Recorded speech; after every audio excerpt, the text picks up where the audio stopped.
Manchester United have reportedly made an initial offer for Chelsea's Mason Mount of around £40 million, and it was rejected out of hand. Chelsea apparently want twice that, which sounds like a lot for a guy who's going to be left on his contract. Well, again, it's 80, 90 or 100. It's just a standard summer fee, isn't it? I mean, you sit here and you try and figure out who's worth what. Mason Mount's not an 80 to 100 million pound player. Not with a year left on his contract. No, exactly. But even I think he improves Man United. But I'm still not sure what his best position is. I think he's an outstanding player, but I don't know where he excels. I think he's good for a squad. I think he's good for an 11.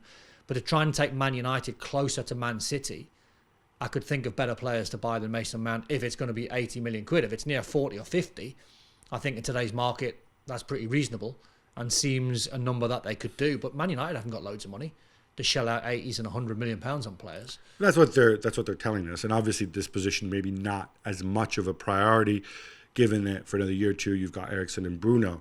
But again, if I'm Mason Mount, I might take my chances and stick around, see if I can convince Pochettino. Otherwise, walk in the summer. Yeah, well, talking to Chelsea, the Inter Milan sporting director was in London to meet with them.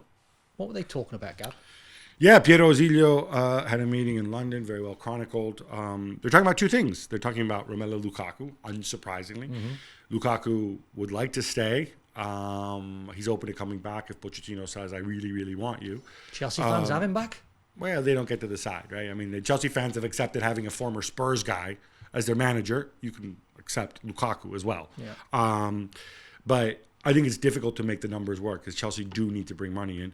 Other one, Koulibaly, also has offers from Saudi Arabia. Inter seeing is there a margin there. But again, Inter want the kind of deal where they take him on loan. Chelsea pays a big chunk of his wages. I mean, that would fit, right? If they lost Milan Skriniar and you brought Koulibaly in. Potentially, but equally, if you're Chelsea, you need to balance the book. Somebody's got to give you money back. Yeah. You spent $600 million in the summer.